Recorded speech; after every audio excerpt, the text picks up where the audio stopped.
everybody, and welcome to the weekly poll. Benny is not feeling well, so he will be absent for this episode, but that's okay. We got more than enough members of the cast for us to have a fully functional episode. I am Sal from Comic Pop. We've got Rob from Comics Explains, Faust from It's Super Effective, and Joel from Cape Joel, and we are here to talk about at least 4 topics. We'll see how that goes. I'm also hosting, so it might be a little choppy, so I apologize for that. However, if you are watching this on Comics Explained, you will see Rob's version, which means you will not see me on the cast, because my video camera does not work for some reason with Skype and with OBS. It's a really flawless system that I'm sure people will appreciate. Joys of streaming, am I right? That's right. So to kick things off in the beginning, I just want to really quickly thank the people who came to the weekly poll panel that Rob, Benny, and myself were on. We had more people than I expected for a surprise panel. Like, we had a panel, we knew about it about 2 weeks in advance, show up, people were actually there. That was kind of exciting. We got one of the best questions I've ever heard in a panel in my life. Oh my god. Which was? We opened the show explaining who we are, who we are, and Rob's, of course, Rob from Comics Explained, and then about halfway through the panel, during the show, we were talking about how Benny can pretty much get through a con floor unless he opens his mouth. But Rob, because he has Comics and Coffee and he's also the voice of comics, you can't really he can't really navigate through a con without somebody being like, "Are you Rob from Comics Explained?" Yeah. And then about halfway through the panel, Rob is explaining something, and this dude who showed up halfway through the panel raises his hand and he goes, "Excuse me, this is a question for the guy on the right," which was Rob. "Are you Rob from Comics Explained?" Completely unironically, totally without any idea. It was amazing. And Rob, to his credit, got up, walked over to the man, and gave him a hug. Oh, yeah. I gave him a high five. I didn't give him a hug. All right, I thought it was looked like a hug to me. It was a hug from my ankle, from where I was standing. Yeah, exactly. You'll be able to hear it in the audio. Rob definitely hugs the guy, but. We also got audio of the podcast of the panel, so Rob's gonna take care of that, and you'll be able to hear it at least. And hopefully, if you were a Periscoper, you'll be able to have seen it on Rob's Periscope. Yeah, which was really fun. Yeah, but we also went to the Rhode Island Comic Con, and it was fine. That's the word I used to describe it. It was acceptable. Yes. Was it worth the 4-hour drive for me? No. It was a comic book convention. I like comic book conventions, and I love going to them, but this one was whoa. Yeah, me and Benny were talking about that later on. Yeah, it was just... I stand by what I said in the chat a few weeks ago. I have no idea what you guys do at conventions, because you don't cosplay. Right.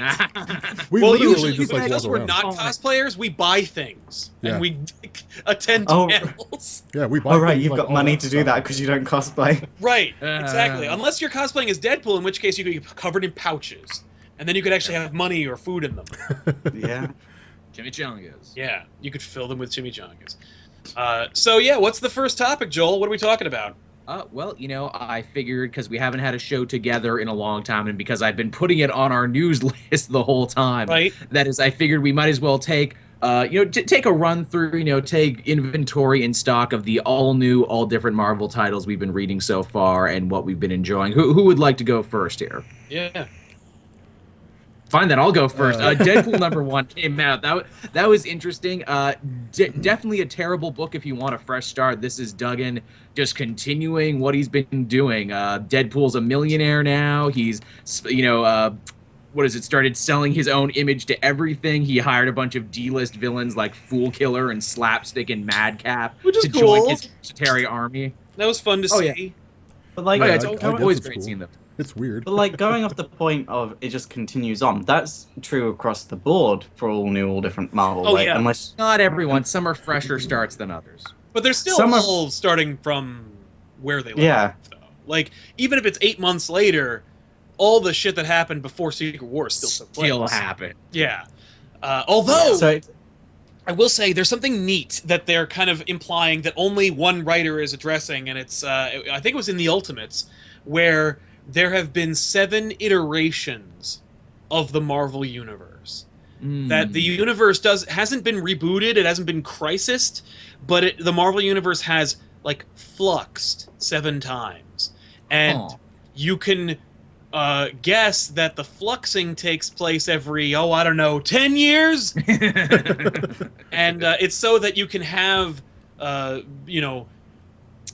Tony Stark get his heart condition in Vietnam or the Gulf War or The Afghanistan. second Gulf War, yeah. Like, you could, it's basically just, instead of saying, all those things in Marvel continuity, because it's all kind of one fluid, singular continuity, happened a And still long kind time of ago. Instead of saying, like, a long time ago or a few months ago, they can say, like, oh, no, it happened in 1972.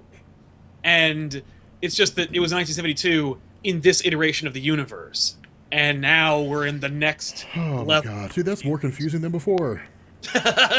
Well, don't worry, because only one writer is playing with it, so it's probably not going to be a thing. But I thought that was interesting for them to mention. See, that's the problem, man. Like, I'm all down for like creators being able to do their own thing, Yeah. and for creators having the ability to write cool stories. But you can't say like, hey guys, here's this cohesive universe. Now everyone interpret it the way that you want to. Like, there has to be like a standard. Like, hey guys, everything happens in this period. Like, either you have a sliding time scale or you don't. Like, they Right. say, hey, like, look, 1962 is when the Marvel Universe was born, and it's just been here since then. And so everything that's happened since 1962. Here's what they need to do. And Sal, we've talked about this so many times before. In like on the podcast, we've talked about this in like Just for in fun. person, just for fun. Like, Marvel needs to come along and say, here are the dates of things. Here's like the chronology of things. And so in 1960, whenever the Silver Age happened and the characters first popped up, like 1988 or 1984, like Secret Wars happened, like 2012, and like and it actually follows those dates so that I people think- can look back and see an actual chronology instead of just saying, well, like it all happened within 13 years, right? Like, Yeah, because at the moment, I think the only timescale we've really got is it was 12 years between the Fantastic Four getting their powers and Civil War, Right. Yes. which kind of makes me think, oh my god, they did a lot of things in 12 years. Like, oh yeah, like Oh, a lot yeah. of stuff happened in 12 years. Like Well- Abraxas tried to end the universe, Yeah. No, I was saying, like, I was reading recently, they were saying that everything happened after 9/11. That, like, 9/11 happened and then the Marvel Universe was born. I'm like, wow. Like, Wow. what a Gotta crazy keep it current. Gotta keep it current, everybody. Apparently, Yeah. That's because people don't like things that are old, and people I don't like to guess feel old. we should forget that issue of Spider-Man when he watched the towers fall. Yeah. Oh God, I forgot. That's Oh, right. They did a God, special yeah. 9/11 issue, didn't they? Or when Yeah. Doctor Doom cried because the world Ah. Trade Center came down. I love that. Doctor Doom and Kingpin and a bunch of the other villains are like, oh, 9/11's so sick. You guys have tried to pull off multiple 9/11. Yeah. You launched the Baxter Building into space at least a dozen times. I remember Yeah, but reading this that. is sad though. Dude, I cracked open and I was like, 9/11 special. Like, I was like, really, Marvel? How tasteless could you be? Like, is that where Well, we're going? I now? think that they were. But I they mean, live they're- there though. Is the Their thing. Like, they offices are actually in New York. They're most of them are New Yorkers. I think that they were trying. It was a grieving process for them. They couldn't ignore it. They couldn't ignore what was Spider-Man doing on 9/11 because it's Yeah. all New York, you know. And the fact is, like, and telling it from his perspective worked because he's not going to be able to prevent it. exactly. Yeah. Whereas, like, Four. I don't think like telling it from Doctor Doom's perspective makes much sense No. because he hates America. I know, Yeah. right? Why do you hate America, Doctor Doom? Like, why do you hate freedom? these evildoers in the rest of the Riches world. from Unlike there. me. They need so to have yeah. that. So yeah, what else are we reading from all different Marvel? Extraordinary X-Men #1 was another new one this week, and I imagine Faust and I will have a lot to say on this. Forward to it. It made me feel like I was wearing someone else's underwear. Wow. Wow, that's one for the back of the book. That's one for the trade collection. It made me feel like I was wearing someone else's underwear. Faust, 2015. Yep. Jesus. No, because I liked it, but I feel like I shouldn't like it because of what they're doing to the X-Men. Yeah. It is funny how they're like, on one hand, yes, we're bearing the X-Men, but also the stakes have never been higher for them, though. Yeah. And like normally I don't care about these high stakes stories. I care about emotions and interactions. And there was that one panel with crying Jean, and I was like, Now oh it's my god, nice. that's like the emotions are there, and it's a high stakes story. Crap, I care. Yeah. I care. Jean, who has gone back to school, who's basically quit the X-Men. This is the young time traveling Jean Grey, who she's like, no, I've read the history books. When Jean hangs out with the X-Men, she dies. I don't Yeah. want that. It sucks being Yeah. friends with you, Gene. When you're friends with Gene, you die. That's right. And Or she I died.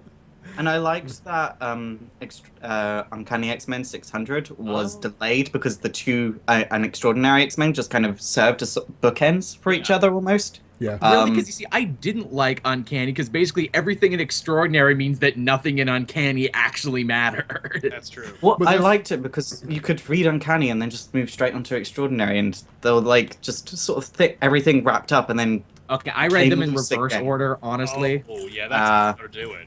yeah, that's not the way to do it. Because if you read Uncanny first, it was like, oh, everything's tied up, and then went over to Extraordinary, it was like, oh, okay, Yeah. right, someone else's underwear, fine. Right. Not Well, they anymore. keep playing. They keep playing with this thing with Scott, where he's like in 600. He finally had his mutant revolution. He keeps talking about, and what was his mutant revolution? I got all the mutants together in DC at one time, Yeah. and we're being peaceful. Revolution. Yeah, man. 2015. Right. Just a And it's peaceful just, it's like, revolution. it's like, really, Scott. This is what you were building up to the whole time. Seriously. Oh, I have to say, I loved those scenes with Magic and Colossus. Those were Those were really nice, and in but both then books. They were nice. I wish Magic was a bit more fucked up. Like, Mm. just A a little little more bit. screwed up. Bit more. Well, Just a smidge. that was like a really good throwback that I really enjoyed, and here's the reason why. Because like in the older stories of the X-Men, like the chemistry between like Colossus and his sister was like a hallmark of the two. Yeah. And they were so intertwined in terms of their own individual lives, and he was guiding her, helping her to grow up. You know, at the same time, he had Kitty Pryde up until Secret Wars.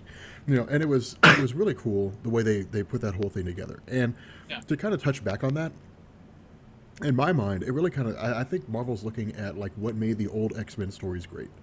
And Yeah. they're bringing a lot of those elements back into the current stories. My concern is that like they're going to be doing that for like the first 6 months, and then they'll stop.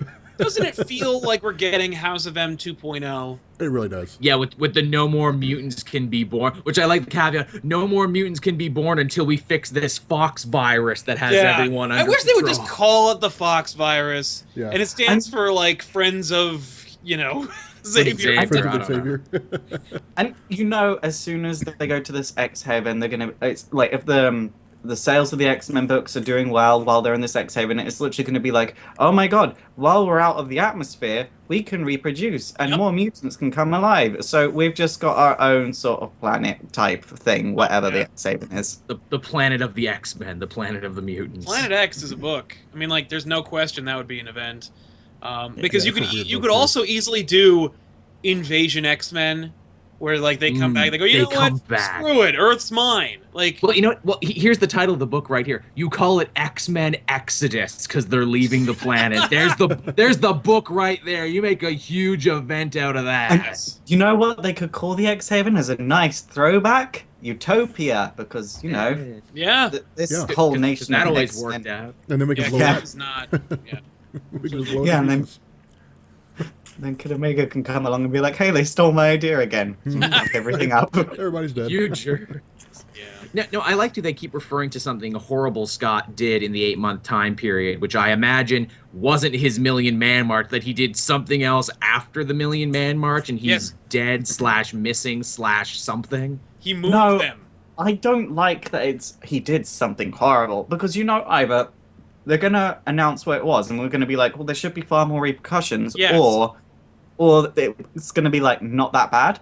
Or And we're it'll gonna have be- been Mystique, and you're like, oh my god. Yeah. All It's right. been missing Well, the whole well, time. the ramifications that we've seen is that they say, oh, mutants, we used to be what was it, hated and feared, now we're just hated, now it's more than just bigots coming after us, it's actual world militaries and everything. Yeah.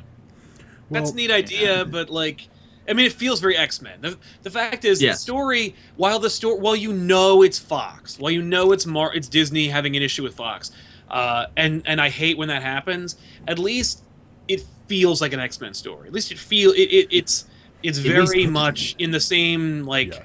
vein as an X-Men tale. At least Jeff Lemire is fresh, and he's a young, hungry writer who's going to give this his all. Unlike Bendis, who genuinely didn't seem like he cared so much. Like after issue 30, he's like, yeah, gonna cash the check now. Yeah, because he really he pushed for it at the Marvel Summit meeting. Like he was like, I'm done with the Avengers. I want to see what I could do with these X-Men. And as it turns out, I don't care.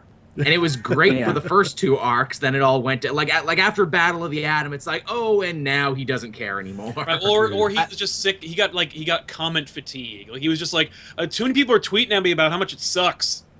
And I like something that I do like that was missing from the previous run was in the previous run it was just like things are getting worse and oh my god everything's getting worse still and battle and things are even worse and now it's like here's something bad. Let's take a moment to see how the characters feel about this bad thing. That's And nice. now, here's something we know you'll really like. Well, all right, here's a... Did nobody get the Rocky and Bullwinkle reference? I got it. I I just don't got like it. Rocket Oh, Ball. okay. Dudley Do Right, man. Totally do right. Well, so here's One of the greatest Canadians who ever lived. Here's the funny thing about all new, all different Marvel, and let me know if I'm not the only one that feels this way. I feel like what Marvel's doing is they're taking Yeah. a page out of New 52. Like they didn't reboot their universe, but I feel like next year, like on the anniversary, we're suddenly going to get like back issues, like 0 issues. You know, and Right. it'll just Yeah. be like 0 year, the whole all no new, all question. different Marvel, and I think that's kind of a cool thing because I got to tell you, like, I like the stories they're writing; they're not terrible, but this whole thing of 8 months ago something happened, like, is really wearing thin. Yeah. Well, I mean, That- you know what happened? that- Secret Wars. It was Yeah, Secret Wars. happened. They'll either do like 0 issues or they'll take another page out of DC's book and they'll do a 52 style book like Exactly. Oh, where they Yeah. But they explain did- what a happened. weekly series and like each book is a week by week thing. I could see them doing a limited That'd be cool. Yeah. series and it's like over 8 months and each book is a month. Yeah. Yeah, they'll That'd be call, cool. it, they'll call it That like could be great because 52 was great. yeah, like they'll call I it love- countdown is that to like I don't all new, think- all different I don't- Marvel. I don't think Marvel's capable of doing 52. Mm. I think if it was a monthly thing and they made the book slightly thicker, they could do something similar, Yeah. but not like how 52 was done because 52 they had like 7 different writers Mhm. doing it. Yeah, and it was. I just don't think that Marvel's capable of accomplishing it because I think they're like, nah, whatever works. Like they're much more quick to just abandon what they're working on It's in true. favor of something shinier. Like Robbie Reyes. Remember when Robbie Reyes was the hip new young Ghost Rider who we were all gonna love, and they pushed really hard before abandoning completely after Secret Wars? Sorry, Robbie, we already have a hip young Nova in a Yeah, we get. what's his name? But they are still pushing that hip young like Nova that they crammed into that awful cartoon show with Spider-Man. Yeah, but he's cool though, Alexander. I like him. Yeah, He's I cool. like some Alex. Well, here's the problem. Fun. Here's a question I would ask: if they were going to do something like that, because at some point along the line, there probably will be like a company-wide crossover event that Yeah. covers that 8-month period. Well, they're doing And- an event after this, but it has nothing to do with the event. It's in fact going to be like a small, like, kind of Avengers story. Yeah, something about like an evil suburbia. Yeah. My question is, if they choose to do that, if they choose to go back and they say, okay, here's like 0 month, like every single title we have, here's what happened during that 8 months. Right. Is anybody going to care? No. Because, yeah, I mean, I wouldn't, because the problem that Marvel has is DC could get away with it because they had such interesting characters. Like, you had Batman, you had Superman, then you had The Flash, and it was kind of cool to read some of those, but, like, they built up to that. You know, it Right, was like, and the, hey, guys, and the like, way this I is always look coming. at it too, Well, like, the is, thing in, that what- in DC continuity is the story, where in Marvel Exactly. continuity drives the story. Exactly. Well, like the issue, if you take a look at 52, it wasn't Batman and Superman. It was like Renee Montoya And, Booster Gold. Yeah, it was like characters that people literally did not give a shit about at the Yeah. time, and it worked so well because through those characters you saw what was going on with Batman and Superman and everyone, but they weren't the focus. It was just like Yeah. But I'm everything They were the else. with, feet like, on the ground. with like Marvel like that, or with DC, like that's an established concept. I mean, you know, the whole idea of like secret origins, stuff like that. Like as the stories progressed in the Flash and like all their comics, Justice League and everything, there was always that concept of like we're going to go back and touch on how they started eventually, like at some Right. point. And people expected that, and DC advertised that. They told people, you know, that's what's going to be coming, and it made sense to go back and do that, you know, with all the 0 issues and especially like Batman's 0 year, which I think Greg Pak wrote. Was it Greg Pak that wrote that? Snyder wrote 0 Year. The event zero. Are you talking about 1 Oh. year, like 1 year later? Well, no, I'm talking about like the actual like 0 year where it had like the Riddler and like the Joker and. Oh, that that was was Snyder. Okay, okay. So when they went back and they wrote all that, like that to me was a really cool concept. But with Marvel, the question is, they haven't rebooted anything. And Yeah. so if they say like, No, here's not what really. happened between that 8-month period, the only thing I care about is what happened between the Inhumans and the X-Men. That's the only thing I care And we're about. already starting to kind of see that effect with Secret Wars. Like I'm looking at the books that come out this week. I'm like, oh wow, Secret Wars tie-ins are still coming out, and Secret Wars #7. Oh, but I already have new shiny comics though Yeah. in Not the only new that, post like, continuity. Oh, Secret Wars #7's coming out. How many effing issues are coming out for Secret Wars? 9. 9? Yeah. And speaking of the Inhumans, just gonna go off on a rant here. The Inhumans compared to the X-Men, considering everything that's going on, are just so boring. Yes. Still. They're putting a lot of time and effort into the Inhumans. Medusa Yeah, but is cool. They're She's putting got some so stuff. much time and effort into them because they are not interesting. Like, And that- because they're boring, you have to put so much effort into these freaking characters. Isn't some better than nothing?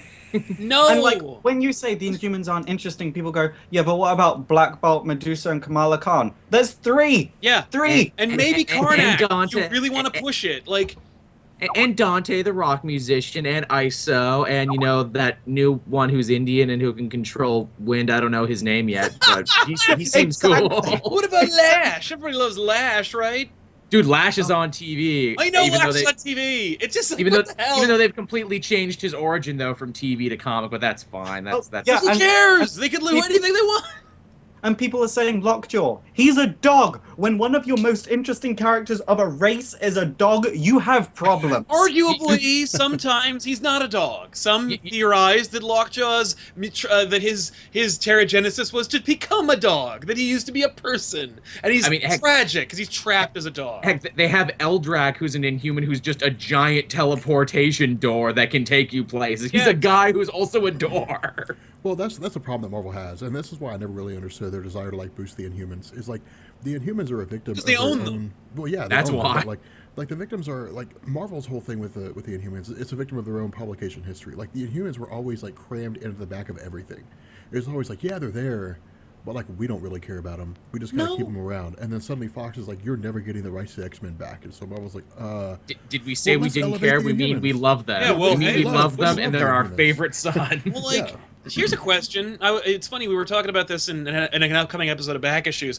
There's a race of Marvel characters that have actually been more marginalized than the Inhumans. People give less of a crap about them than the Inhumans, and I'm surprised that Marvel didn't even try, which is the Eternals. Wait till Phase 4, man. dude, the Wait till Eternals Phase have not 4. been relevant since like Jack Kirby first Ever. made them. Since ever. Like, no one Look, cares. Dude, And Phase I'm 4, but, like, we're these gonna aren't get. the Inhumans. Like, the Inhumans are not metaphors for, marginalized subsets of our population. They're Game of they- Thrones they- in the Marvel universe. Who gives a They've crap? changed them though to be like stand-ins for the immigrant story because they're living in New York and they're trying to interact with everyone. Right. They're like they have their own little village. They have little Attilan, but they're like Inhumans go home. I remember when they did that with I remember that story when it was in Thor when the Asgardians were just people that lived in America. Like, And that's the reason why they'll never be able to replace mutants, because you can literally adapt them to any minority They can group. be Whereas, yes, whereas the Inhumans, you can't do that because it doesn't work with the Inhumans. Like, That's the Well, problem with sorry. the Eternals. Like the Eternal. Okay. If Jonathan Hickman wrote a story about the Eternals, it would be awesome. it would be amazing because the Eternals have such a really cool. You got the Eternals, you got the Deviants. You can delve into like the backstory of Thanos. Well, it's a chariot. There's so It's much a stuff you chariot to can the do. gods. Like, you could Yeah. legitimately do a creation story of the Marvel universe, and you. Well, I mean, they did that with what was Neil it? Gaiman. Yeah, Neil Gaiman. Like when they touched on the Eternals, they were like, well, originally there were like Eternals, Deviants, and normal people, and they should Yeah. take that and like run with it and just be like, you ever wonder how like where mutants came from? Well, Right. because the Celestials made them, and they also made the Eternals of the Deviants, and Right. it'd be such a cool story to run with, and they never do anything with it. I keep telling you, wait till Phase 4 when Hercules gets his own movie and the Eternals get their own movie. I'm telling you, man. Like, I feel like the real problem for me, as far as like X-Men versus Inhumans, is that with mutants, they're obviously a metaphor for subsets of humanity, and the real thing is it's just they're born with their mutation. In humans, their transformation is they turn into body-snatching cocoons, and then they burst out of them like a B science movie, or science fiction movie, and become something lame. Unless they're old. And, then yeah, they and die have in the like process. Jack Kirby inspired powers. Right, which, And- like, look, everyone bow before the almighty king of comics, Jack Kirby. But, Yes, sir. Like, but, but the Come powers on. hero, like, and like people crap all over Dazzler for having weird powers. But I'm Oh my sorry, God. when the Inhumans are running about, yeah. Dazzler's Dazzler's powers are pretty perfectly cool. acceptable. It's true. Well, the problem is the Inhumans can't succeed. No, And the Inhumans can't No. succeed because Marvel's never done. Okay, the most interesting. Well, they're gonna have story- like 4 books, so it seems like they think we'll succeed. Well, no, they okay. You know how I know the Inhumans won't succeed? Because the only Inhuman story anybody ever asked about. You go on to any of the subreddits, comic books, Marvel, even the cinematic universe, which you'll see from time to time. Somebody will ask the question, "Where should I start with the Inhumans?" And somebody will say, "The Inhumans Volume 2, Volume 3, the or Paul just Lincoln." volume 1 with Jenkins' run, yeah. Yeah, Paul Jenkins Daily. Like, you see, like, I would read tell them that just to run. start with the new Charles Soule run, is what I would say. Yeah, Well, or you know, just Insanity start- or whatever. You No, can but start like, anywhere. Yeah, like if you rank like what story, like that's it. And most people will say just read that. That's really all you need. That's the only story that matters because it's the There's best that- story. But There's that one Fantastic Four story where they discover Attilan. Yeah. Maybe that one. Right, they first one show up. where the Fantastic Four are in it, so at least you have the Fantastic Four to enjoy. Well, that was like Jack Kirby days back in the 1960s. Yeah, When yeah, the but but Inhumans also, are Knights in- and Humans. That's what it is. yeah, you could technically, I guess, also watch the cartoon show from the '90s where they re-portray that. with Yeah. Michael Dorn is the voice of what is it? He's one of them. He's Gorgon, isn't he? He's Yeah. Gorgon. Nice. Yeah, That's he's great amazing. casting. But that's It's the problem. all right. Is, the Inhumans have always struggled because they've always been viewed as like a poor man's X-Men, and now that I- Marvel you know doesn't what's have funny? the X-Men I've never anymore, like, even- it just doesn't. Growing up, I never regarded them as the poor man's X-Men. I just was like, oh, and here's a bunch of boring Fantastic Four characters. But again, legitimately wait, how I saw them. Wait for This it is to go- change in the public opinion, though. If that movie comes out and that movie's a smash success, we will see opinions change in the same way we saw opinions change with Iron Man. If Oh that yeah, the right comes Inhumans, out. dude. I've been reading the If Inhumans forever, Inhumans man. comes out, Dude, I Inhumans still are great. hold Inhumans is the last one on the list, and it's slated to come out around the same time the moon is supposed to smash into the surface of the earth. So I would hedge my bets when it comes to when that movie comes out. And yet we're still I was closer to talking- that than New Green Lantern in 2020. Okay, Oh, Fez. I was- that's how. I was talking to my friend today, and I think I found a reason why that movie is the last on the list and is always being pushed back. Medusa was made for Fantastic Four originally. Oh, really? They might not be able to use her for that movie. Yeah, Medusa was part of the oh god, the Frightful Four. She was a Frightful Four character when she first Yeah. showed up. She was indoctrinated into the team. She had gone missing, and that's how they segued into the Inhumans. They were like, oh, she's the wife of Black Bolt, but Right. like her memory But- was scattered or something like that. I mean, Yeah, she was white, Here's the and thing. then That's like some Kang Namor crap. Where it's like, well, technically they show up here, but they're not officially called that until Right. later. Yeah, So yeah. Here's the thing with respect to the Inhumans movie and Fox. 2020 is but almost 4 years from now. Fox is planning on making 3 X-Men things. They got the Gambit movie, they got the new Days of Future, or they got the new Apocalypse movie, and they got the 2 shows. yes. and the Deadpool movie. And Yes, the I Deadpool did. movie, yes. Extension. Deadpool, Fox could fail in all of them. Yeah. And, because here's the thing. X-Men The Last Stand almost completely buried the whole franchise. Oh, yes. That was the 3rd attempt at an X-Men movie. And all they had to do was let the director of Rush Hour 3 do it. And it almost failed. Like, I'm just like, I get that, X-Men Apocalypse will probably be cool. And Jubilee looks friggin' awesome. And they got Psylocke in a real costume and everything. Deadpool already looks slated Deadpool to is be the going to be biggest sweet. thing ever. I mean, I have no doubt Deadpool will be fun and awesome, and But I know then- that Marvel doesn't care. But one day, Bryan Singer is going to be bored, And he's gonna be like, I'm and he's sick of gotten talking about bored X-Men. before too. He's gotten bored before. It's like, I'm gonna go do Superman. Yeah, well, we all see what happens then. And we all know how that one Yeah, turned out. but I mean, like, if Bryan Singer says no and Matthew Vaughn is making a Kingsman 2, He's doing more Millar projects because that seems to be all he makes these days. Yeah. Which, honestly, they're friggin' awesome every time, and I think they're better than the book. So keep Right. doing. but like all of Marvel has to, all Fox has to do is think we can do no wrong. Give it to Tim Story and let him make an awesome X-Men movie. Like, Oh, no. my main worry for X-Men Apocalypse is, first off, Apocalypse. It does not look like Apocalypse. No, he looks Uh, dumb, but like Yeah. who knows? He's Ivan Ooze. It could be a He lot loo- of CG. Who knows what he looks like? I don't know. He looks like that one emo kid that was in everyone's school. He looked the same everywhere, and it looks like the grown-up version of that. Yeah. Like, He has so many issues, this Apocalypse. He, listens to The Cure all the time. but he's Or still, no, I guess that's Oh my more God, The goth. Cure. yeah, but he can't listen. But he still can't play an instrument, so he's never gonna work. And you got to keep all the sharp objects away from Apocalypse, though, because he's going through some stuff right That's why he now. doesn't have an A on his belt buckle because they're worried he's gonna cut it. It's too sharp. So anyway, we've talked about Marvel. I think Oh, we long enough. we broke Faust. We have several other topics I think we want to get to.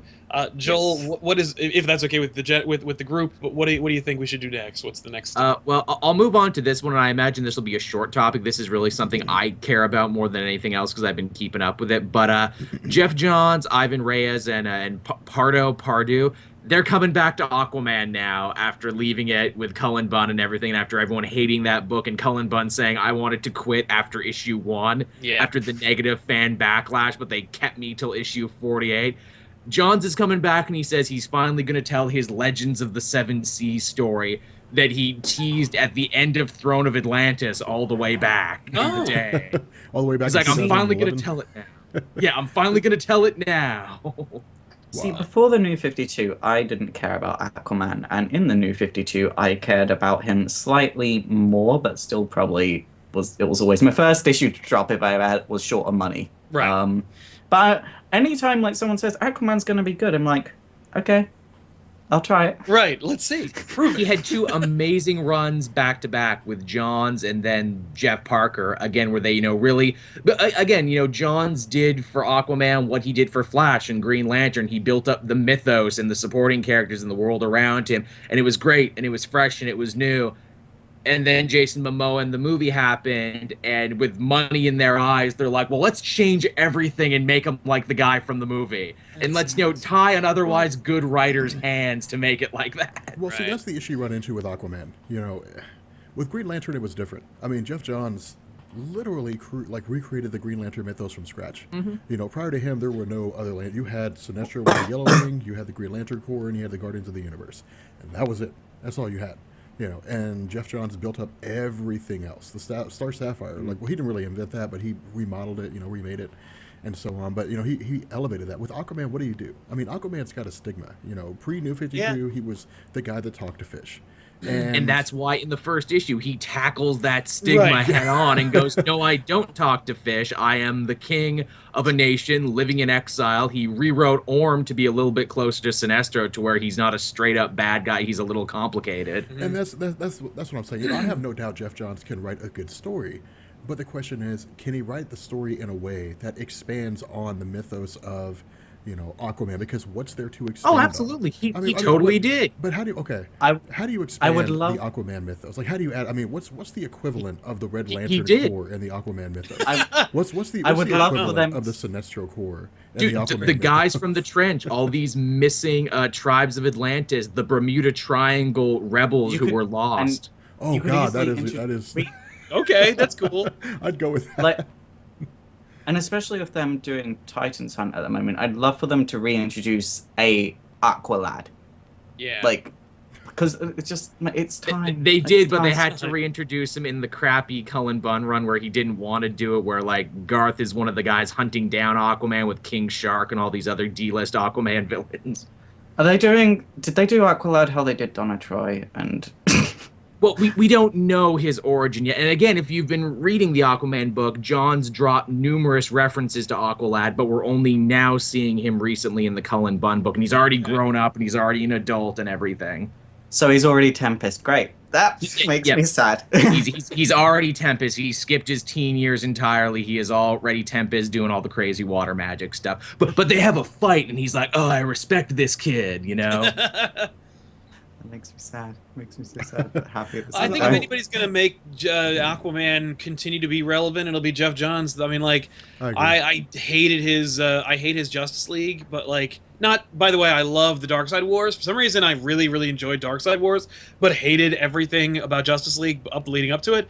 But the dude can reboot a character, and he can create a mythos for them in a way that you feel like you haven't seen before, and I will try it. Although, you know, And it's yeah. funny, this No one- feels like a double reboot. Is what it's like, okay, you It rebooted is. him already, then we broke it because we wanted to make it more like the movie. Please is come like- back, Jeff, and fix it. But no one can do a reboot like Jeff Johns. No, Like, it's true. True. Like, if you think back to 2003 when Young Justice was cancelled and then he took over the Titans, he totally rebooted that whole thing. Yes, he did. That's right, I Aimed it forgot at a that. younger audience, and then like Well, see, Well, sometimes it's not even the massive reboots that make the difference. Sometimes it's No. something small, like when Jeff Johns came Mm. along and said, "Actually, Eobard Thawne was the reason why Barry Allen became the Flash." Yeah. Done.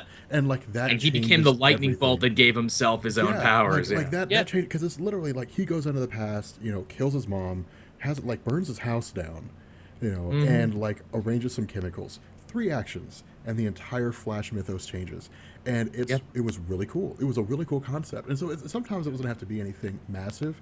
The only issue I have with Aquaman is Aquaman's never been a character where I've sat down and just been like, I really need to get the next Aquaman book. Like I No, Again, really need to that read. Jeff Johns run was that run. That's how good it was, especially in the lead up to Throne of Atlantis and everything. It was Yeah. really solid for a really long time. For me, Aquaman has I feel like in order for Aquaman to be successful, or in order for Aquaman to retain respect or respectability, he needs to not be Aquaman. Like he needs to be, because Aquaman is fundamentally speaking a derisive name.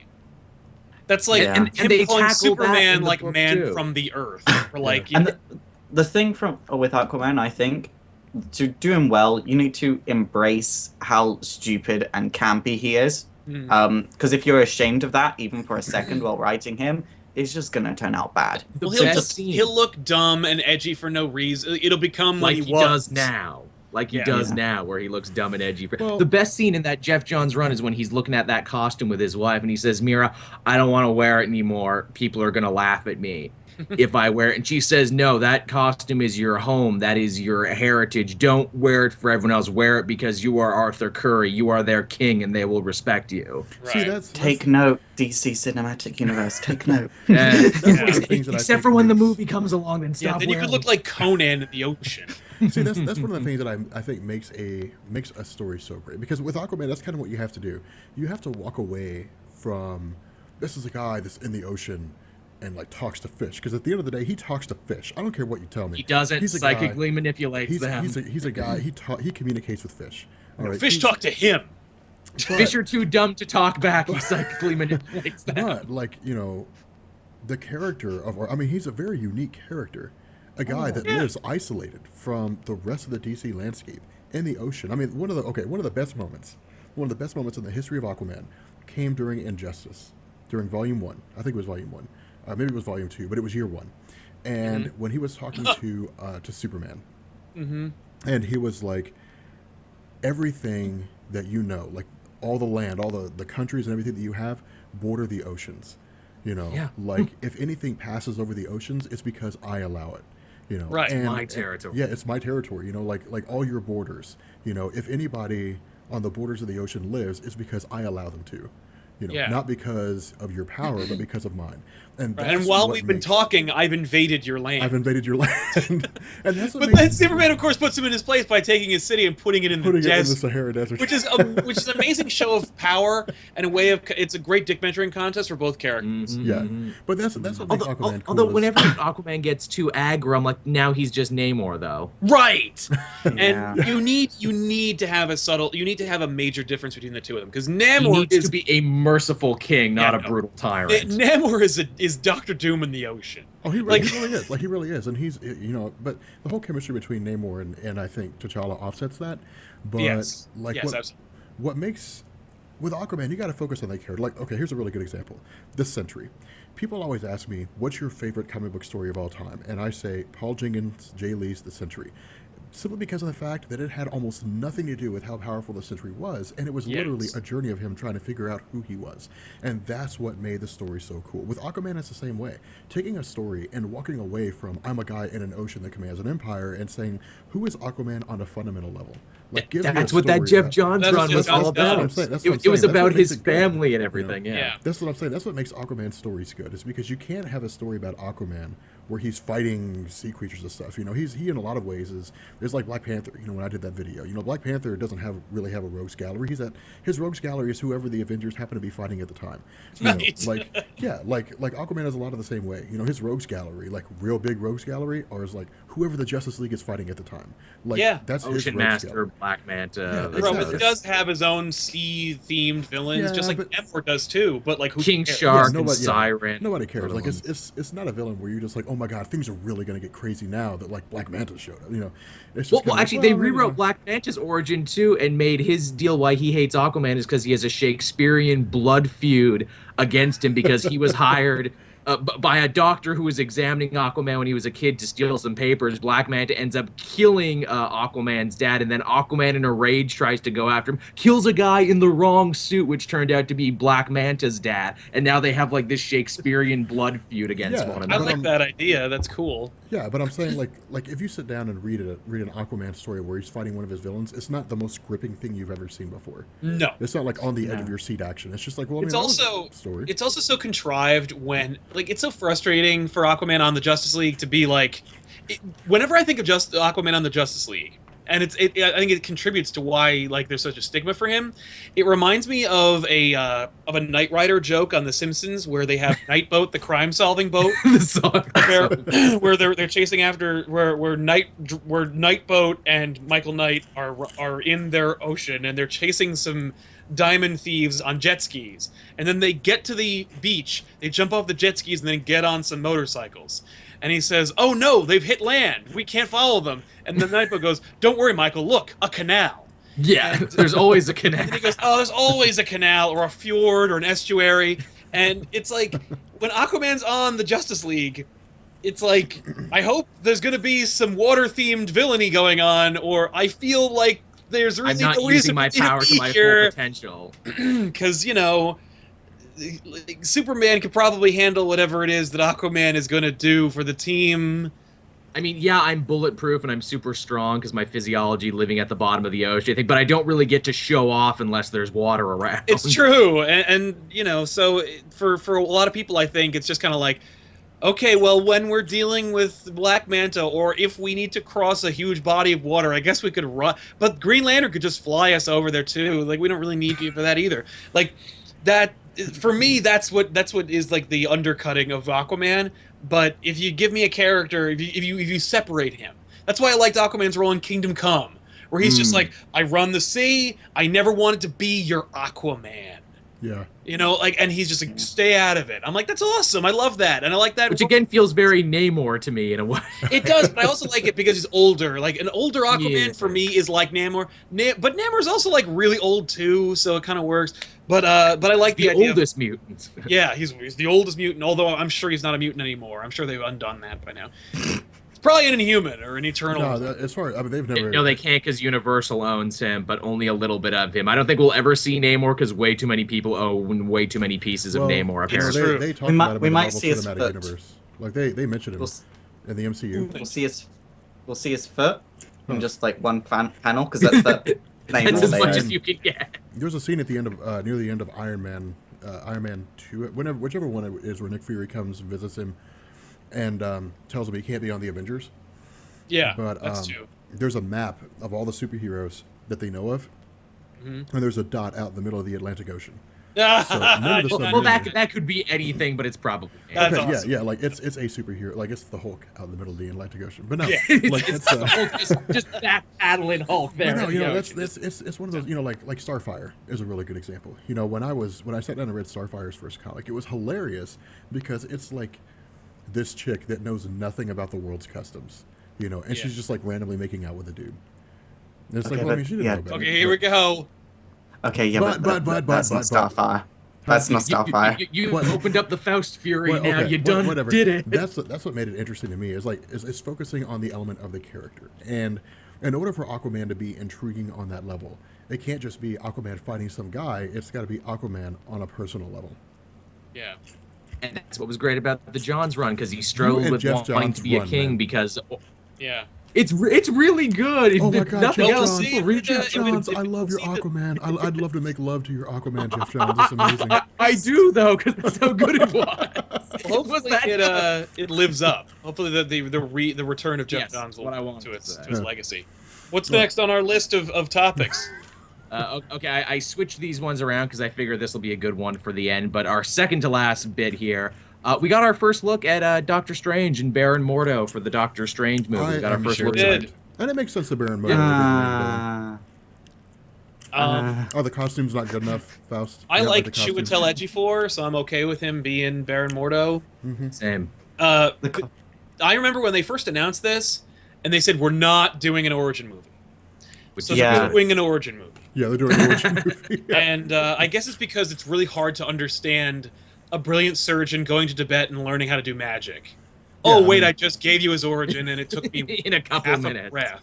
I mean, you could Okay. you could do it in like 5 minutes, but you know. You could literally do it in 5 minutes. I'm hoping that these shots are of him clearly going to Tibet, being friends with Baron Mordo, and then going back, are flashbacks. yeah, Get I'm his origin like throughout the movie. okay. My issue all comes down to costuming. Oh my God. Because,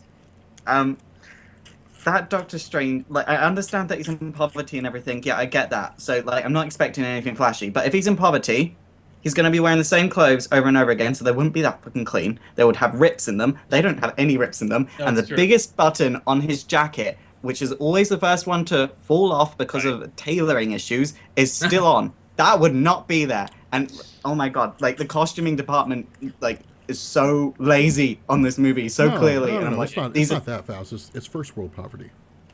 It's Yeah. first world. You Yeah, clearly don't he's still a understand rich how poverty surgeon, works. He's even still though he's rich. poor. He has savings. He just cashed them in to go to Tibet. He's just also, and he probably didn't shower. Like the And he worst flew part of it first is just- class to Tibet. Exactly. No, he's fine. Like I don't think that's the problem. The problem is he better have that effing cloak of levitation. That's all I have to say about that. Because if Yeah, not, I- there will be hell to pay. Yeah. by the end of the movie, you better have some kind of Doctor Strange costume that's really elaborate. It'd Like be amazing if it was just the whole thing, the gloves and the dots and the eye and the cloak and the, Oh, the I'd be down with tunic that. and the belt, and he's like, "Let's do this." I want to Like, see him go that to would be- Asgard. I want to see him go to Asgard and be like, you'll "There's my probably Eye get of your- Agamotto." Like, thank Yeah, you. oh the my Eye of God, Agamotto's yeah, in Asgard. Yeah. This belongs to me. that, Oh, I've that been looking whole, for this everywhere. That would actually That be an whole- opportunity for Idris Elba to be in the movie. You could have him and Heimdall have a conversation. That's right. That'd be fun. What a waste! What a waste of Idris Elba. I mean, he's cool as Heimdall, but it's like, who would have thought that the Marvel Cinematic Universe would be so friggin' amazing that he could be anybody? Dude. And now, oh no, we don't get to use Idris Elba Dude, anymore. in hindsight, man, I would have picked him for Black Panther any day of the Oh week. my god, in Yeah, a heartbeat. I think that's what everyone was picking I mean- to start. Yeah. He would have been a bigger, older T'Challa, but He could have at least been his dad. He could have at least been T'Chaka for like, yeah, Flash I would have or cast something. Chiwetel Ejiofor as T'Challa actually. So I'm disappointed it's Mordo. But It- who knows? The when- kid who's playing him now will be cool. I'm sure, probably. whenever we talk about Marvel Cinematic in general, Yeah. I do get worried because then we start talking about, oh, Marvel doesn't own this, they can't do that. Yeah. They don't own that. And I'm just like, oh my god, what can they do? And then they always do really well with what they have, so it's They can great. do Hercules and Eternals. We've been over this. Yeah, 'cause they like- own. Like, And I this really is feel, like- Oh, go ahead. I really feel like with the Marvel Cinematic Universe, with everything Marvel gave away, they were literally like sorting through the cabinet and Yeah. they managed to make dinner out of like stuffing and some It's pepper true. and some salt and like some Yes. rice that's like 5 years old. Yeah, They it was- MacGyvered it together, They didn't they? MacGyvered it They together. To use another Simpsons reference, Sony's attempt feels like Homer's attempt to make dinner when Marge gets addicted to gambling, where he's like, okay, what have we got? Pie crust, cloves, Tom's Collins mix. Go get your mother. Deal with Disney. Oh, The Marvel Cinematic Universe's unique problem of having 1,000 characters that no one gives a crap about, but still having to make a Marvel Cinematic Universe until is they the- make you give a crap Well, about that. is that constriction is where creativity blossoms. Yeah. And it's why I love when there is editorial control, or when people don't have free reign to do whatever the hell they want, because Necessity is the mother of invention. exactly, or desperation, where they're just like, I that's don't know true. what to do, I need to do these things, and Marvel's like, crap, all I have are these Inhumans and some and a couple of Avengers, cinematic unit, $1 billion franchise. Yeah, really. Let's do All I that. have are these Guardians of the Galaxy and a couple of Avengers. What am I gonna do? Oh, I don't know. Make bread. Like, it sounds amazing. Biggest movie of the Like, summer, always. yeah. That said, you made your bones. You got the money. Pay the money. And then Get they the get the X-Men. X-Men back and they get the X-Men back and just reboot I don't everything. think I don't think it's as easy as just paying the money. I think there's like a lot of egos tied up. Oh in no, this. it easily is. Oh, have any of you guys actually watched Project Runway? Or no, I always say Project Runway. I know we've all seen Project Runway. It's an amazing show, at least for 7 seasons. But I'm talking about Project Greenlight.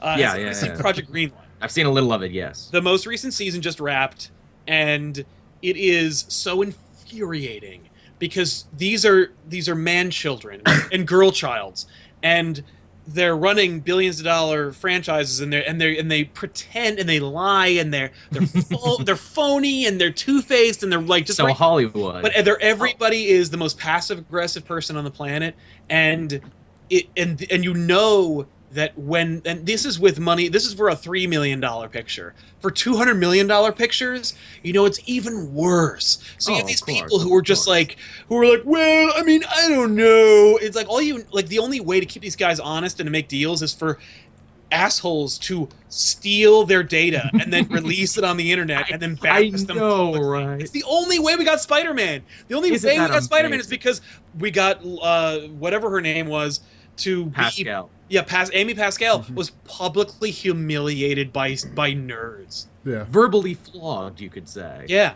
So what we need to do, one of us needs to start working for Fox. right. Yeah. Oh, dude. Build I your was- way up through the ranks. I did my Yeah, and then Periscope leak the other day. everything to do with it. Exactly. And then just steal it all, release it, and then you know what? You don't even need to steal X-Men plans. Just steal all the racist, hate-filled, bigoted email jokes throughout Oh, that they of sent course. throughout the office, and make sure that they're all tied to the people who are making the X-Men movies. Hey, And Faust. after that- Apparently, Bryan Singer is going to be at a party. How'd you like to go meet Bryan Singer? Yeah, Oh right? my god, that's messed up. Yeah, I know. I know. I'm sorry. I forgot this isn't my show. I forgot on my show that stuff flies, but not here. That's messed up. No, like when I was doing a Periscope when I was stuck in Philadelphia Airport because of American Airlines. Yeah, I heard they. I hear you. They, Yeah, I was according stuck. to your periscopes, they suck. Yeah, I was stuck there for 9 hours.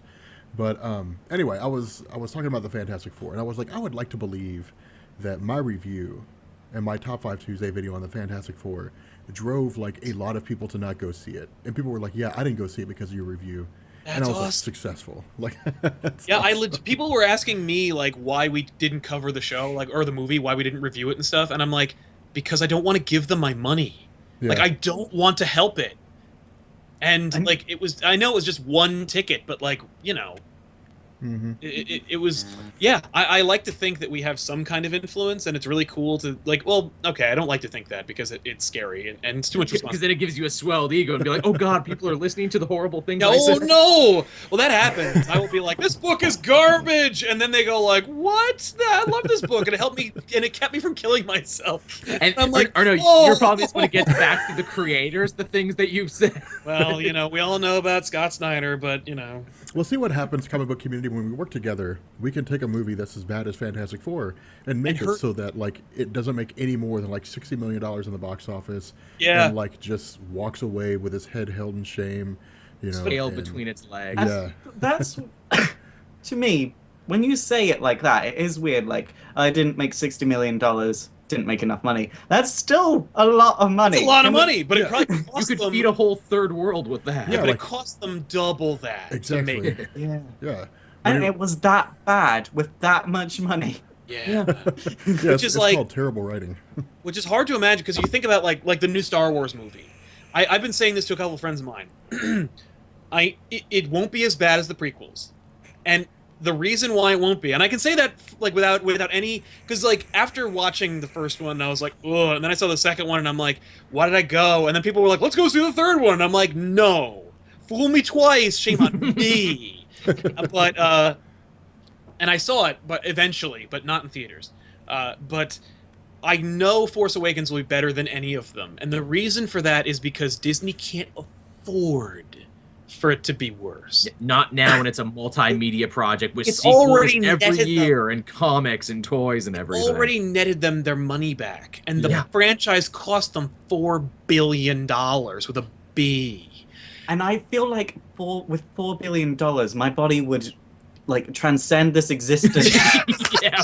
Yeah. Yeah, Oh, you yeah. would achieve a higher state of Yeah, consciousness. dude. I'd And be I'd, like like, Q from poop Star out- Trek.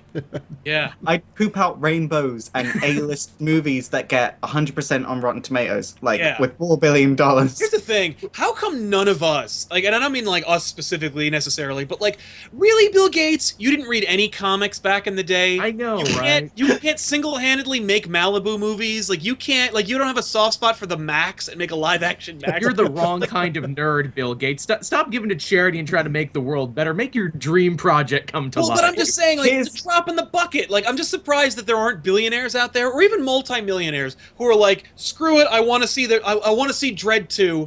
Here you go. Yeah, I would do it. I'd be like, I'm a rich, or you know, I'm an oil-rich sheik who really loves Dread, so you know, I'm gonna fund this movie. Right? Like, I'm just shocked that doesn't happen. Because, like, Well, here's the issue. Like, the smart guys spent their childhood not reading comics. They Right. were like, they were like researching. We spent our childhoods waiting for our latent mutant powers to manifest. And our letters from Hogwarts that never came. Oh waiting- god, dude, I'm still waiting. I'm still waiting on my letter from Hogwarts. waiting for your owl. Waiting for my owl to arrive. Well, see, that's Yeah, but you have to I'm go to the not waiting. American Harry Potter campus, though, and that's probably no good. The American Hogwarts. I'm gonna be honest. I'm not waiting for my letter from Hogwarts. Scotland is grim.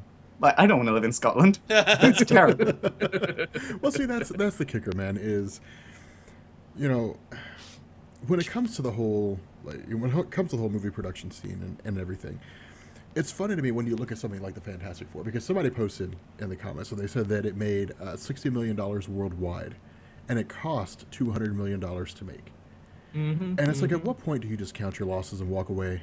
Like, Exactly! At what point do you just say, you know what, like, if we were going to make money off this series, we would have by now. Let's just I'll call tell you it. why. Because no one at Fox wants to be the guy who lets the Fantastic Four get away. Because if they get away, Marvel will turn around and make a multi-million-dollar That's franchise exactly out what of they it. like- will Disney And then that did person will be that. taken out behind the woodshed who let it get away. Dude, the Fox I agree. woodshed. I've been saying that. I've been like, whoever lets that movie go is definitely getting taken behind the woodshed. But like, Oh, I mean, yeah. that's what would happen though. Like Fox would say, okay, you know what, guys, like you're right.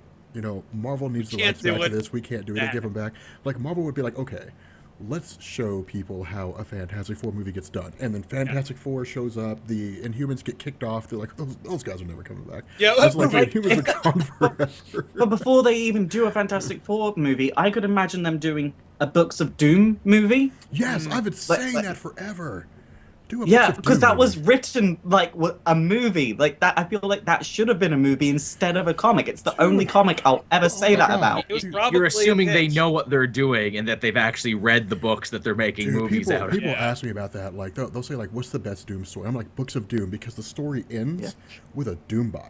Like Yeah. the Doombot believes it's Doom, and the interviewer chick's held in a prison or something like that. But it's such a good story. Ed Brubaker, like he hit every single Oh, mark yeah. when he wrote that book. But Oh, yeah. Brubaker's Doom is amazing. So Yeah. is Hickman's. I love those two Yeah. guys. And that's kind of the kicker, you know. But with regards to Disney and Star Wars, like the funny thing is, you know, I think a lot of people have this perception that Disney was like, okay, we bought Star Wars for $4 billion, let's make a movie, and Right, let's make the crappiest thing we can. Bleh. No, dude. If you look at Disney's efforts, like Disney has been working non-stop to market the Star Wars yeah. film. Like the whole Journey to the Force Awakens is huge. Oh, yeah. I mean, Scale. they've got their comics, they're advertising it, and they've got Star Wars characters dancing to Gangnam Style at Disneyland. They are really Yeah, pushing I Star mean, Wars. they- I have a People are Kylo buying- Ren people are action figure, and I haven't pre-ordering- even seen the movie yet. People are pre-ordering $150 robots of characters they don't even know. Yeah, I don't care Like, how many trailers you saw. You don't know who BB-8 is. Okay, you're not a fan. You don't know who he is. yeah, like there's. I don't care how many there's, BB-8 droids you I have. showed you my talking Kylo Ren action figure. You and don't I'm even like, know man, what I he's hope- talking about. yeah, I like, hope fair, he's cool. To be fair, I'm I'm not even sure which one C-3PO is. So. He's the He's gold. the golden one. He's the tall golden one. Like R2D2 He's the gay is one. the short one. that means nothing to me. There's a gold one. I thought there was only like the dustbin. Oh, In fairness, that's both right, you've never droids are seen Star probably Wars. gay, and Yes, I mean R2 that's and 3PO are the longest married couple in the history of cinema. Like, yeah. but yeah, no. Man, speaking of Disney doing it right, like just proof that it's like, oh, it's not like okay, it might be corporate greed, but holy damn, are we all cashing in? Because there's a side movie they're making, Yeah, Rogue One. Rogue One. They released one image, and just looks like Disney's Firefly. Many Bothans died for this information, and you call it corporate greed. I call it Disney magic. Oh, dude, no. Disney is big. Okay, here's a really good example. Like, for Journey to the Force Awakens, there's a comic coming out in January, I think, written by Greg Pak, that Yeah. covers Yeah, I can't what wait for happened. that. Dude, it covers what happened, like how Anakin was trained by Obi-Wan between episodes 1 and 2. Like, the comic is just going to cover that. Well, there's that, and then there's also going to be. I think Charles Soule is writing it again. It's just Anakin and Obi-Wan, the book, that's going to be going alongside that's the what regular I'm thinking Star of. Wars and That's what I'm Vader. thinking Yeah. of. There's an Yeah, entire that's the Charles cartoon Soule show one. called Clone Wars where they show that. Apparently, you didn't see enough of their training because apparently they're going to do it right this time instead of that 6-7 season long show. It was a really long-standing show, and a lot of people like it. I'm just Rebels is saying. better. But anyway, here's the last question for this topic. Do you expect Doctor Strange to be good? Not do well, just be. I expect good. it to be good. I expect it to be good, and here's why. I see no reason why not. Here's why. We I have don't not see a seen reason- that element. I don't know because we haven't seen the magic side of the Marvel cinematic, Marvel universe Well, I portrayed mean, like, in the they movie might, yet. they might say that like Thor is kind of the magic of Marvel. Well, it was magic Yeah. and science. It looked just Yeah. as much like futuristic science. But no, we have not seen a movie where like this. That's why Guardians of the Galaxy was so big, because it was just Yeah. out in space. It was You know? cosmic, Yeah. man. Yeah, Doctor Strange will be the same way, like where he's going to other dimensions. Yeah, that'd be cool. That will be cool. That's what will make the movie interesting. Here's the question: do we think Cumberbatch can do the whole "by the eye of Agamotto" and not get like a laugh out of it? would I not have, really I would hope not have so. picked- Yeah, I- wouldn't He have has a picked him. killer. I hope he's created a killer voice that it's not something we've seen before. I hope it's not Yeah. lazy. Yeah, It I really. hope it's not Sherlock. Yes. Yeah. That's what I'll say. Like, because looking at that costume and his posture, I read Sherlock. Well, here's the thing. And Sherlock is that's it. great, but I don't want Doctor Strange to be I've Sherlock. seen Doctor Strange as Sherlock in Doctor Strange: The Oath, and it's wonderful.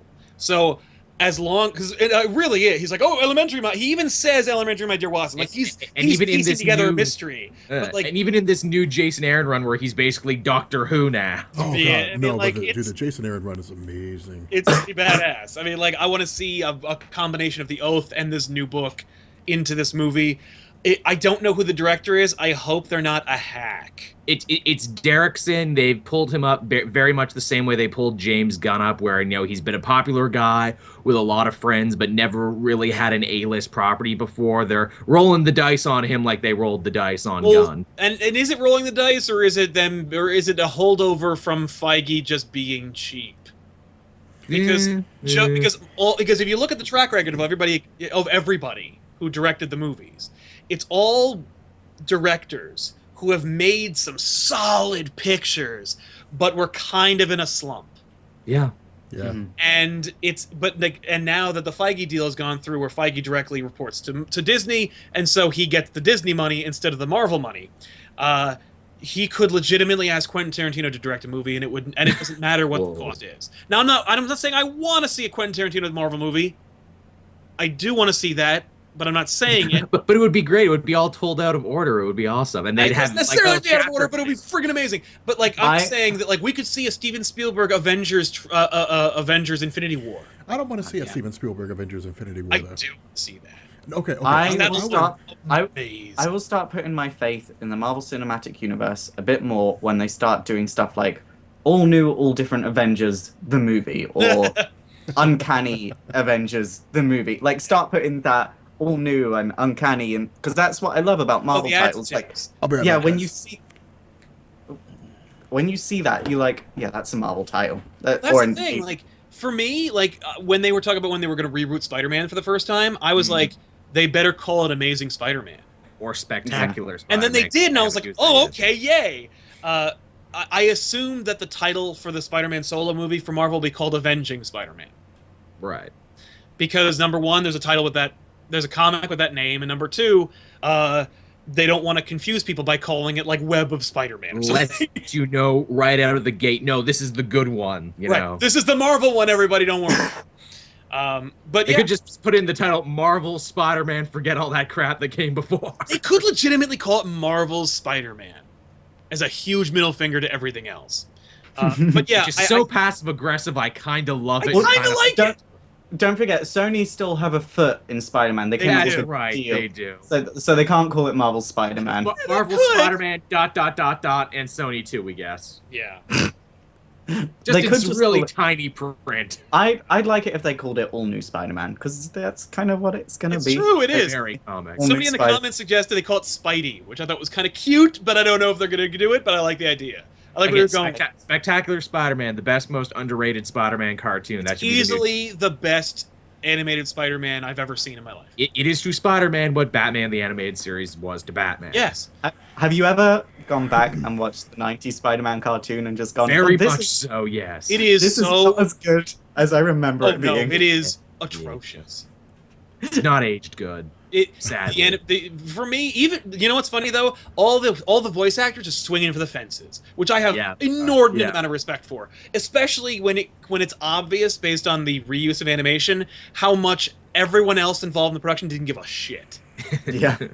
But when we were kids, we didn't care. When we were kids, it was awesome. Yeah. You guys talking about Well, Spider-Man you know what? the animated I series? was- Yeah. Yes, we are. So, all right, Doctor Strange. I'm hopeful. I think it has the potential to be good. I hope it isn't hackneyed. Like I want it to look great. I want a Guillermo del Toro Doctor Strange. Well, see, here's a really cool thing. There's an article that was written by Screen Crush, I think it was, in August. Okay. And they were talking to Benedict Cumberbatch about it, and he said like it looks like Marvel's Fantasia. Right, I've heard that description. I don't know what that's what I'm that's shooting supposed for. to mean. Well, I mean, Is it going to be Night on Bald Mountain with the devil and No, everything? that would be cool. It's just gonna be walking brooms in every Yeah, scene, exactly. just in the Like, background. Mickey Mouse is Dude, gonna It's come Disney, so they could make that joke. He could literally be the Sorcerer's Apprentice, Doctor Strange. He could make the brooms come to life. Yeah, I don't want to see that. I want a Doctor Strange that isn't a goddamn joke. No, A cartoon joke. I'll be honest. You don't I want think he's gonna Dr. be Orpheus from the Venture Brothers, as I cool still as want Dr. Orpheus is. but even Dr. Orpheus took himself seriously. Like It's true. It's true. He did. Well, Dr. okay. Orpheus. Yeah. Anyway, Here's a question I would ask: like, the Doctor Strange that we're gonna get, is it gonna be like the stupidly OP Doctor Strange that could literally do anything, or is it gonna be the Doctor Strange that's like moderately OP and I can think do it'll almost be- anything? I think that he has the potential to do anything, but he doesn't know enough yet. That would. Be I a think good call. I think it might be stupidly OP to begin with, and then something will scare him, and then that kind of makes That him would be start to great. hold back. That's, That I would be like cool. that. I like that because it's so Marvel. It's a Yeah. character who is afraid of their own powers. That Flew works too for me. close to Yeah, the like, sun. like he wipes Mordo out of existence or something stupid like that, or like Or, he or, was- or he's dimension hopping, and he goes to a dimension where literally it almost rips him apart, and then he's Right. like, "Oh, not doing that anymore." Right, or like that's how he defeats Dormammu by tapping into the black arts, and he's like, I really am afraid of my own powers now. Like So put a foot into the dark side, Ezra. and that also, by the way, would explain why he isn't in every Avengers movie, because he's like, Yeah. no, I can't stop. Who would it be? Thanos from showing up because I'm afraid I'll unravel the reality itself. Like, that's cool. That works for me. Well, so here's a really cool. This is what I like about Doctor Strange being in the new Avengers film, is because they'll probably just use the same thing as Infinity Gauntlet, where he was literally on Earth and just watching events unfold and Yeah. teleporting people back and forth. Like, he was literally just playing like what Yeah. do they call that in Yeah, he was a support class. He was the white he was a mage of the support class. team. Yeah, Yeah. that's all it was. You know, he was just basically like doing triage for the Yeah. for like everybody who was fighting, and it was a really cool role for him to play because one, he couldn't have really done anything in the first place, and even if he did, people would have been like, well, why doesn't he just end the conflict by snapping his Right. fingers and using some magic, you know? But it was a cool role to put him in, and I'm really hoping he plays that same role. But I don't know. I mean. And I know this is sort of like out of left wing and nowhere, but I hope one day we do see something in one of the movies where he's helping this particularly young Scarlet Witch understand her powers. That would be That'd be cool. fun. She's in That'd the be universe fun. now. She could be Yeah. in the. They could use her. Like they. Could There's your Doctor Strange 2 right there. As Yeah. well as because the second movie's always like a buddy picture. Now that's the thing. It's a Scarlet Witch Doctor Strange buddy picture for the That sequel. would Above make all, me give a Wanda, crap about do Scarlet not lose Witch. your mind and wipe out reality and recreate. Yes, Don't he's just do that. shaking her. Don't do that. No matter Don't how do hard it. you can. Actually, no, he would, because it'd be okay, because House of M would suddenly become House of I, and it'd be okay with me. But then she goes insane at the end of the movie, and Avengers House of M announced. Yes. Well, see, like with what Sal was saying earlier about it being like in flashbacks, like that actually makes sense because if you remember in Captain America: The Winter Soldier, what's his name was basically saying like they were monitoring a bunch of people, one of whom was Doctor Strange. Yes. You know, and they were like, Yeah. he's clearly like he poses a threat to Hydra, and Right. so I'm just kind of like, okay, I really hope it would be flashbacks because then we get to see this crazy powerful Doctor Strange. Yeah, I want to see real Doctor Strange, and like I guess punctuate it with his origin. That's fine, but like Yeah. as long as it's not the whole damn Some- thing. Something I am wondering, because I don't remember when they were monitoring heroes in the Winter Soldier movie, Spider-Woman, Marvel's always owned her. Like, they Yes. never lost the rights to her because she's an Avenger. Was she being monitored because her origin is that she worked for Hydra? She was like a They did 4-year-old. not in it. mention her, and I don't remember seeing her name. They'll probably mention her on TV in the show. I would imagine they'll probably mention. They mentioned Moon Knight though. They mentioned Moon Knight. Oh, really? Yeah, they mentioned the man in Egypt. Ah, sweet. Yeah, they also God, who else was it? Amadeus Cho. I think They he mentioned- was- they mentioned well, somebody. They were talking about a valedictorian. brilliant- Yeah, there was- really Right, good. because and Cho's mom shows Yes. up in That's in, right, in Age of Ultron. Yeah. And now he's going to be the Hulk, so that's kind of cool. Oh, dude. Okay. So I wanted to pick your all's brain about that. All right. So I like what Greg Pak's doing. I like the idea that he wants to take. Loved his last run. Oh, his last one was amazing. I like the idea that he's because when I talked to him in Baltimore. Well, when you looked into his eyes, felt when his heart and his yeah, soul. When I looked into the eyes, looked into his eyes and saw the ocean of his of who he was. Right. When our auras united, when our powers combined. So what I want to do here is talk about the soul of Greg Pak. But no, when I was talking to him, he said this whole argument with Amadeus Cho was that he didn't feel like there was much representation in terms of like Asian superheroes. Right. You know? Oh yeah, totally. And Well, so- unless they're like terrible stereotypes or yeah, dick. or like Sunfire. Yeah, exactly. And so, his argument was, I want to take Amadeus Cho, who fans love, who's super smart, and Yep. make him a superhero. And so I want to pick your all's brain about that because traditionally, like, it's always been Bruce Banner. You know, Yeah. Bruce Banner's always been the Hulk. There's been different versions of Bruce Banner as the Hulk. Except for when it's Ross and it's the Red Hulk. Right. That doesn't like, count. or Hulk. And except for when Hercules takes over his book for a little bit. Right. Which also starred Amadeus Cho, so Yeah, but like it's actually something that I'm really excited about, and I'm kind of curious to how fans will take that when the book launches. You know, because good question. I don't know. I think this book, because I'm kind of looking forward to it, but I think it's being done as a direct result of the whole like Big Hero 6 situation where Marvel wanted to do another Japanese Big Hero 6 book, and then Disney were like, no, that's going to be ours from now on. So Marvel clearly want to do some Asian representation in their universe, and this has happened. And honestly, I think it might be a bit better. Like, I'm one of the 2 people in the world that like the Big Hero 6 comics. Right. Yeah. Or the Jimmy super enjoyed it. young I- team. Well, that was DC. Oh yeah, that's right. They're the I forgot. Yeah. Oops. Yeah. Oops. I just got exposed on stream, y'all. But continue, fellas. But no, seriously think this might just be a direct result of them not being able to use Big Hero 6, and they just want to do more Asian representation in their That'd be comics. cool. And I mean, Which And I'm not that upset it's an Asian hero with an Asian writer and Asian art team. I think that's amazing. yeah, Oh, and yeah, if you I mean, I watch have no doubt it'll be solid. And if you watch my video of Baltimore Comic Con, you'll find that Greg Pak recommends Nausicaa Valley of the Wind, which means he's a huge Nausicaa fan, which means that he'll definitely have some like classic Miyazaki manga influence in his book. Nice. So that'll be kind of Nice. cool. Yeah, There's a great documentary on Netflix right now about Miyazaki and him running his company and everything. Oh, is that So on I'll check Netflix that. now? That's on Netflix. Yeah, it's a good one. Tiffany's Well, gonna watch. and I'm gonna go out on a limb here, and I'm probably gonna make some Incredible Hulk fans angry, but it's time for a change. Like, Well, Bruce Hulk's Banner- boring. Yeah, like Bruce, Yeah. Bruce Well, Banner's he'd not been terrible, but Doc they did Green for so everything. long is the thing, like to try and pump that up a little bit, where he was almost superior Hulk in a way. I'll be honest. There was the coolest moment for me for bringing the Hulk back to his roots, because they'd done like Smart Hulk for so long, Yeah. was in the Onslaught story. Yeah, And when it's so- she's Well, when he's Bruce Banner Hulk, and he's like, I could probably beat Onslaught, but I gotta be mindless. So, Gene, could you turn Banner off, but leave me the image of Betty? And she's like, okay. And then he just goes nuts and beats him into nothingness. And I'm like, yeah, that's the way you bring back the original, the Incredible Hulk. Like, dude, how it was cool. so beast. Like he punched a hole through him. He was just He cracked his armor, well, then he became pure thought. yeah.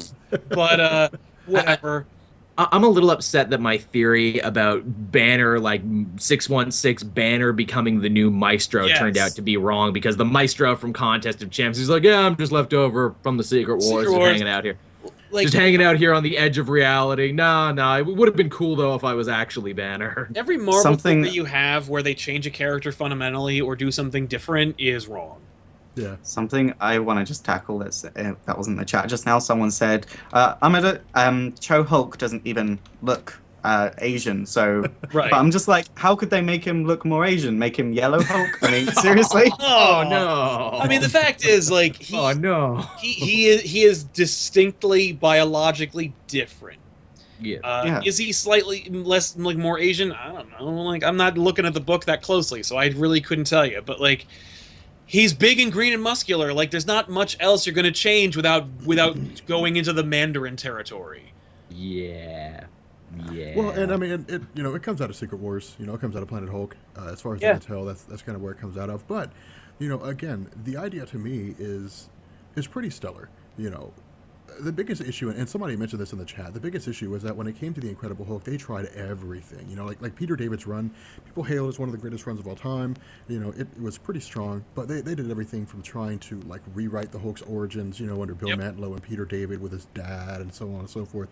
And it just like nothing was ever really interesting. And I unless the really Hulk dug was- what Wade and Duggan did recently, where he started working for S.H.I.E.L.D. for a little bit, then the Doc Green personality took hold. Yeah. I was all about that. And there's a few here and there. Joe Fixit was really cool when he was in Vegas. And he was Yep. he was He's an enforcer yeah, or whatever. He was an enforcer. I mean, some of That's those are fun. cool, but, That's like, fun. when you look at the Incredible Hulk's full publication history, and maybe I'm being a little biased here because you may not find this with a lot of stories, but with the Incredible Hulk's full publication history, it's hit and miss. It's spotty. Yes. It's like, well, this story was Yeah. good, and that story was good, and that one story. But there's You also like, get Devil Hulk sometimes. yeah, and you get guilt Hulk and stuff like that. Oh, I'm so guilty for all the terrible things that I've done. And it's just kind of like, okay, and they've tried so many different ways to try to make Hulk interesting. And Yeah. Packett said that, of course, Bruce Banner will come back at some point, like he will be a part of the story. But Right. the beginning is just going to focus on, Amadeus Cho, and that makes sense. Let's do But, it. Like, to me, it's time. There's to another see one that for the kind of change. 8-month gap there. What happened to Banner? Something yeah, happened in where's 8 Banner? months. We'll get a mini about that or not. Yeah. I mean, the fact, yeah. Well, we're over time and over topic, so let's move on to the last topic of the night, which I think is an odd one. So let's do it. This is something that Rob and Faust asked for specifically, and I would not be doing my job right if I didn't allow them their time on the oh so very important subject of Gem and the holograms. Oh my god. Dude, okay. So I was reading the review. This movie got pulled 2 weeks after it was released, Amazing. and it's is it still, gone? And it still has a better rating than Fantastic Four. I saw it. It was so bad. It was Really? so bad. Really? So it's like, We found a person who saw it. We should interview you and get a whole bunch of hits because you were one of the few people in the world who did. Still, Mr. Faust, please tell me what you think. yeah, what'd you think of Gem and the Holograms? okay, I'll give the movie its only props. The makeup and the costuming is like on it, like the whole way through. Like, Really? the makeup deserves some kind of award, or that makeup artist needs to be in every movie ever to exist. Just because, eyelids are very small, and they put so many colors on them. Like, So many. but no, they like really deserve awards for makeup and costuming. I'll give them props there. That being said, makeup and costumes aren't enough to make a really, really, really bad movie good. And the story was bad. The acting was Better than the story, or was it about on par? it was about like what you would expect for a story like this. Imagine I'm trying to think of a show that's acted very badly that people won't hate on me for saying is acted badly. Watch out, because the worst thing you can do on the internet is say you don't like a popular TV show, apparently. Yeah, Exactly. Imagine our fan base won't care about this. Imagine Glee, but worse. Jeez. I mean, that's kind of hard to imagine. Yeah, that sounds about right. But Grant Gustin, The Flash, came from there, though. And there were times when I feel like the director must have just had two different heads that wanted two different things, because sometimes the character would say something one way to a character that was talking in another way, and it was like two different conversations were going on that just happened to be clipped together, if that makes sense. Yep. And it was bad. It was just... Did like, they have some obnoxious reference to the cartoon show, like it was on No, in the background? No, nothing that I saw. Jeez, even Transformers threw in obnoxious references to, like, more than meets the eye. Exactly. Like, and if you're gonna do a Gem and the Holograms movie, do a Gem and the Holograms movie. Don't do Hannah Montana meets Gem and the Holograms 2 Electric Boogaloo. Like, Exactly what it looked like. just set it in the 80s, make her a 20-something-year-old. Yep. Like, it's that easy. And don't whitewash it. Don't, and have, like, ugh. Yeah. It feels like they should have given that to the guys who did the Speed Racer movie. Sounds like they would have had a better job with my Jet. God. Dude, Speed you want to Racer talk movie. about a bad movie? I don't even know what possessed them to think it would be a good idea to make that. Like someone somewhere sat down and said, "Hey guys, it's a good idea if we make a movie about Speed Racer." Like as soon as that guy opened his mouth and said that, they should have just been like, "You're fired." You're fired. Slap. You're fired. You're fired. Wait, Go but you on. haven't heard the best part. I want to spend $300 million on it. Hey, you know that guy from Lost who's really popular right now, Matthew Fox or whatever? He's Yeah. going to be Racer X. Yeah. Mhm. Like you know what? Like it's Get like out. we're just gonna force you to be interred in a mental institution because that's where you belong for coming out with Yeah. that idea. Because that's a crazy idea, It's a sir. crazy idea. The worst part about this Gem and the Holograms movie is they spent so much money on it, and it was so bad, and they could have made a good Gem and the Holograms movie for maybe about Like half the a budget. quarter of that. Yeah. Like, it's a simple concept. Like, you could have made it a good Gem and the Holograms movie on a TV show budget. Yeah. Well, It's like, just... someone in the chat asked for Faust's opinion, and I'm interested in this as well. Compare Gem and the Holograms to the Josie and the Pussycats movie. Ooh. I never saw Josie and the Pussycats. I think you dig it. I've seen it. I think it's not bad. I believe that you've seen it. It's about as good as the Scooby-Doo movie they made. It's very much in the same vein as that, like, early 2000s optimism. Yeah, Yeah. it is optimistic. Okay. But it has to be. It's about a bunch of girls in a van going across the country. Like, The one joke I remember from that movie is, like, the stand-in boy band in that movie. yeah. Their plane, like, crash lands at a DMX concert, and they get beaten up. I'm like, nice. Yeah. Well, because clearly the people who made that movie did not like that kind of music. But No. the Josie and the Pussycats movie is a lot. Like, it's about like the corporatization of music and about like Yeah. Like, it was weirdly about something. Yeah, it had a message, and I'm like, and they handled it kind of expertly because they subjugated the the obviousness of itself, and they were like, this is kind of fun. And Rosario And Dawson's in it. there's even a line where the one girl says, "Why are you here?" Oh, because I was here in the cartoon, or I was here in the show, or something. Yeah, exactly. Well, like the Gem and the Holograms movie tries to be about something, but it tries to be about 5 somethings. Oh. So it doesn't decide which something it wants to be about. And by the end of the movie, there isn't really a message so much as me sat there the whole time going, "This had very good makeup." Oh Yeah. my god. Okay, apparently the budget for this movie was $5 million. Somebody said that in the chat, and I just looked it Oh. up. Like the I budget would was expect $5 million. more. Like Yeah, Wow. Well spent. yeah. that's the low budget thing. They could have done it for about 500,000 and do it like an indie movie. And get the same thing. I think I might do a Rob Explains video on why Jim and the Holograms failed. It's like, because this movie is terrible. And you didn't see it. Please put me on that episode because you didn't see it. Yeah. This movie is Faust Vietnam. You weren't there, man. You don't know what it was like. You don't know what it was like. Jim I was did coming from the things. tree Thing. line. saw Let me also things. say, I can't really speak too intelligently on the subject because I never watched that show because the show wasn't for me. I loved that show. I'm not gonna lie. I have VHS tapes of that show still. That's awesome.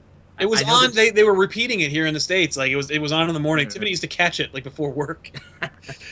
I know that she's outrageous, and I know that the evil band, like the Decepticon band that she goes up against, were like a bunch of evil terrorists who sometimes they would get music and they would like burn down orphanages and do like a lot of 80s bad guy stuff.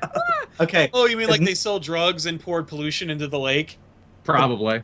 the best part about Gem and Holograms for me is not this movie. There was a reimagining of it in the early 2000s done by the BBC, and no one's heard of it. And I know it exists because it's got its own Wikipedia article. It's not some So you know it's real.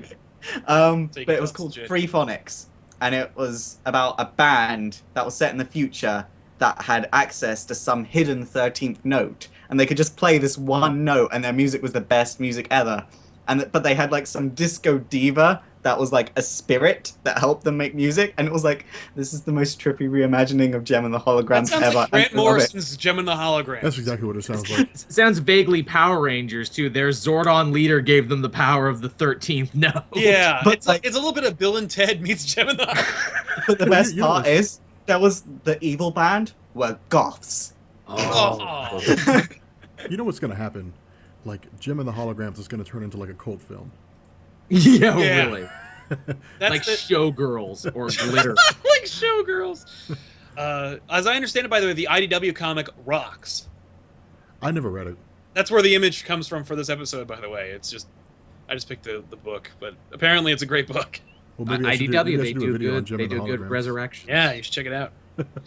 But there you go, guys. We've been talking for almost 2 hours. That's the weekly poll. Can we quickly touch on one more Yeah, topic? yeah, sure. Oh, that's right, 'cause- right. You had a thing you wanted to cover. It's just the Supergirl. We haven't talked about it yet. Nope, We've that's 'cause all it's seen at least terrible. episode 1. That's I'm because Yeah. banking it's really bad. episodes. I watched episode 1 and I was like, this Me is too. gonna be better than I thought. And then I watched episode 2 and I was like, oh, I really wish I didn't make that video saying I liked it now. I know people who are way more into, my peeps out on the street. They're My talking peeps. about the Supergirl, and they're into it, man. Or at least some Yeah. of them are. There's Yeah. I forgot there was also another subject, but we'll talk about Supergirl. But we wanted to talk about Gwenpool. Oh Oh. yeah, yeah. Yeah. looks fun. okay. Looks like a good design. Will probably do huge business in the way Spider-Gwen is doing huge business. I just want them to do a book that's called Gwen Stacy as Everything. So you have the Gwenanoff twins and the Gwen Vengers and Gwen Vereen, Gwenverine and the X-Gwens. Like the And every- Gwenisher. just every week is Gwen Stacy as like a different set of characters. Gwen Rider, which actually that sounds a little filthy, honestly. Yeah. Yeah. By the way, technically, Deadpool has had sex with Gwen Stacy. Oh, you don't say. Explain this. He stumbled across Miles Warren's secret cloning facility and found a bunch of Oh. sex clones of Gwen. So technically, Deadpool has a direct connection with Gwen Stacy. Just saying. Yeah, That's kind of messed up. it's really gross. Comics are weird. Comics, everybody. Gwen Vengers, Gwen Semble. Yeah. Oh my god. You joke, but that would be a gigantic hit. The Oh, Gwen yeah. or not. The Gwen or not. The Gwendians of the Gwen. You know what? See? I think I'm gonna do When you- Jim and the Holograms for like tomorrow. I I, think I thought you already did it. I remember No, I me haven't and done Jim Tip and the and Holograms. Faust had a conversation telling you that you should check that one out. Yeah. I think I'm we gonna do quoted Jim and you the like Holograms. Yeah, we quoted you doing like Gem and 100 Holograms indie this books. week as well. Well, especially because the movie got got pulled so fast. I've never heard of that. Like, I just want to go out on a limb and say this. I've Yeah, never when does heard that of a happen? movie like being Oh, there released was- and then being pulled within 2 weeks of being released. There was one other movie in America. It didn't happen in the UK. So there was this movie in the UK called The Magic Roundabout, which was based off a children's TV show that we had like in the 60s here, and like it's sort of like an iconic thing over here. And when they took it to America, because they did this whole movie of it in the early 2000s, they dubbed over it in American accents and totally rescripted it and they called it Dougal. The That's Whoopi right, I Goldberg remember played. Dougal. Yeah, and Whoopi Goldberg played a cow, and it was Isn't Kevin really. Smith in Dougal? I do not remember Dougal at I all. think in the Kevin. heck is I think Dougal? Kevin Smith is a moose in Dougal. Actually, Yes, I've I never think heard of yeah, Dougal. because they gave the moose a voice in the American one, but he didn't move his lips, and it didn't make sense. That's weird. And it got pulled after 2 weeks in America, whereas in the UK, The Magic Roundabout was a big hit because when you keep it in its original language, even if it's still English, it's gonna be better. I love that school of thought. We need to change these British accents, or else the Americans are gonna ride. Like, I don't like this. yeah. They're not And British worst part is- enough. The worst part is it was just Lord of the Rings references. The whole American one was just Lord of the Rings references. And I was Really? like, And I'm okay with that. I'm okay with that. I mean, hey, I like a good Lord of the Rings reference. Yeah. Right. But the Magic Roundabout, like, if you got a spare hour and a half and you just want to feel good, watch the Magic Roundabout movie. I've passed Dougal a bunch of times in stores, and I only knew it because it had Kevin Smith, and I had no idea it was actually based on a British film. Well, it was a Legitimately British film. They never just heard of changed it it. in my life. Yeah. How do you spell it with a U? No, two no, O's. Doogle. Okay, I'm gonna look that up. But there you go, everybody. That was the weekly poll. Thank you guys so much for joining us in this conversation. And hey, if you're watching this on Comics Explained, you didn't see me, but it was there. I had all these cool, images and pictures and stuff. It was great. I swear I was here. Yeah. But thank you guys so much. And we also got a couple of resubscriptions during this episode, so I want to give a quick shout out and thank you guys so much for doing that. And yeah, let's promote your channels, everybody. We got Comics Explained, we've got It's Super Effective, Caped Joel, and of course Comic Pop. We'll see you guys on theweeklypoll.net and in the forums because the weekly poll is back. We had a little bit of a technical issue, but we're back and we're better than ever.